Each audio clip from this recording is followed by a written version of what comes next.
शिवाय। अर्थात सारा विश्व आदि शक्ति प्राण के स्पंदन का परिणाम है। आधुनिक भौतिक विज्ञान की वेव थ्योरी भी इस बात का समर्थन। हमारे एक परिचित महात्मा ने कहा कि एक लड़के पर भगवती के आवेश का प्रादुर्भाव होता है। उन्होंने आवेश की अवस्था में पूछा कि हे भगवती, आपका स्वरूप क्या है?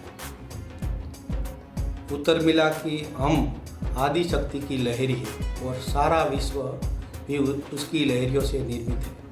अर्थात यहाँ सच्चिदानंद की शक्ति की लहरियों की अतिरिक्त कुछ नहीं है। सच्चिदानंद की शक्ति की लहरियों की अतिरिक्त कुछ नहीं, जबकि शक्ति की शक्तिमान से पृथक स्वतंत्र सत्ता नहीं तो शक्ति की महिमा का स्तवन करना शक्तिमान का ही गुणगान करना है।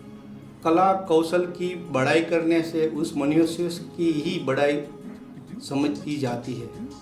इसी प्रकार आदि शक्ति की उपासना, पूजन, स्तवन आदि परमात्मा की ही उपासना, पूजन अथवा स्तवन है। प्रत्येक ग्रंथ में 4 अंग हुआ करते हैं: प्रयोजन, विषय, उपाय और संबंध।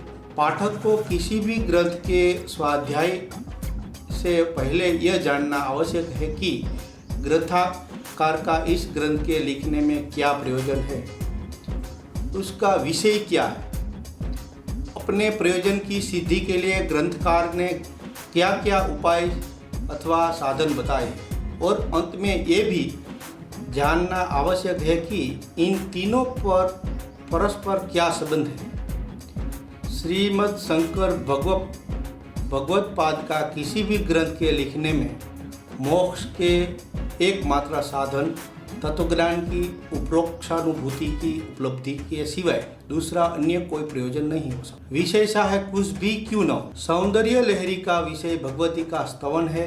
स्तुति मनन का एक साधन है जिससे तत्वदर्शन और तत्वदर्शन से उपरोक्त ज्ञान होता है।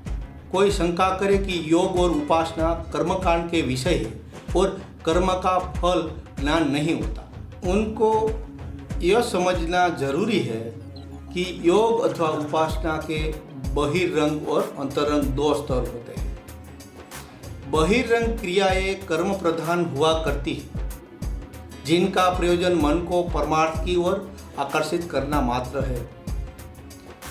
जैसे बालक की पढ़ाई की रुचि बढ़ाने के लिए पहले उसे खिलौनों के विचित्र खेलों द्वारा किंडरगार्टन की आधुनिक पद्धति के अनुसार खेल में ही प्रवृत्त किया जाता है। उपासना का बाह्य कर्मकांड ज्ञान का कारण नहीं, परंतु उपासना के समय उपासक का चित्त भावना से युक्त होता। भावना रहित उपासना प्राणहीन समझनी चाहिए। भावना और ध्यान ही उपासना और योग के बाह्य कर्मांड रूपी स्थूल शरीर में प्राण का काम करते हैं। भगवान का अनन्य तेलधारा प्रवाहत अनच्छित चिंतन अथवा योग का आत्मस्तंभन मन कृत्वा किंचित चेतयते साधन वेदांत का निधिध्यासन ही है। जीव ब्रह्म के ज्ञान तो वाणी से कथन मात्र का ज्ञान अथवा बुद्धि की समझ का परोक्ष ज्ञान नहीं, वह तो ध्यान की वह भूमिका है जिस पर आरूढ़ होने पर जीव की अहम वृत्ति में देहाभिमान की वृत्ति तनु होकर वाणी वृत्ति बढ़ने लगती है। अहंकार को भगवान के चरणों में समर्पण करके मन उपास्य देव की तलीनता में प्राप्त कर लेता। ऐसे दृढ़ भावना युक्त ध्यान अथवा अनन्य चिंतन का फल ही तत्वदर्शन है। उपासना के अंतरंग स्तरों पर प्रगति होने के साथ साथ बाह्य कर्मकांड का आडंबर स्वयं छूटने लगता, परंतु उसकी शैली ऐसी है कि स्तुति के बहाने प्रथम 41 श्लोकों में श्री विद्या के रहस्य, आदि कादि विद्या का उद्धरण, षष्ठ चक्रों, वेद का प्रकरण, ग्रंथियन का वर्णन इत्यादि साधनोपायों का दिग्दर्शन कराकर जीवन ब्रह्म की एकता पर साधक का लक्ष्य कराया गया है।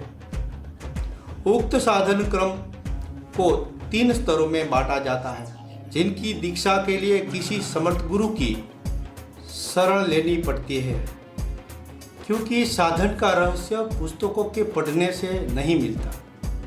यह गुरु कृपा का ही विषय है और गुरु का ही दीक्षा तत्व है। दीक्षा 3 प्रकार की होती है, श्राणवी, शक्ति और शांभवी।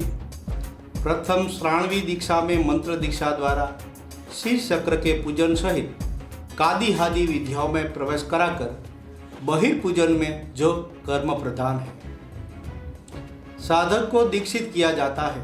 अंतिम दोनों दीक्षाएं वेद दीक्षाएं कहलाती है, जिनमें गुरु शिष्य पर शक्तिपात करके शिष्य की कुंडलिनी शक्ति को जागृत कर देता है। शक्ति दीक्षा में षटचक्र के वेद द्वारा ग्रंथित्रय अर्थात रुद्र ग्रंथि, विष्णु ग्रंथि और ब्रह्म ग्रंथि का वेद किया जाता है, इसीलिए इसको वेद दीक्षा कहते हैं। अंतिम शांभवी दीक्षा में जो तीव्रतम दीक्षा है, जीव ब्रह्म तत्व का ज्ञान का प्रस्फुटन होता है, इसलिए इसको महावेद दीक्षा कहते हैं। शक्तिपात, यह ऊपर कहा जा चुका है कि उपरोक्त दीक्षा गुरु के शक्तिपात रूपी अनुग्रह के द्वारा ही संपादित होती है। शक्तिपात दीक्षा में गुरु अधिकारी जिज्ञासु को स्पर्श, अवलोकन, मंत्र देकर वाणी द्वारा अथवा संकल्प मात्र से अनुग्रहित करता है। यदि शिष्य अपने अनुग्रहित अनुभव न करे तो दीक्षा का होना न होने के तुल्य समझना चाहिए। श्रीमद् शंकराचार्य ने सौंदर्य लहरी जैसे ग्रंथ लिखकर मानव समाज पर बड़ी कृपा की है, क्योंकि केवल वासक ज्ञानियों को ये बताना आवश्यक है कि गुरु के शक्तिपात रूपी अनुग्रह बिना जीव ब्रह्म केवलीय ज्ञान का होना दुर्लभ ही नहीं, असंभव है।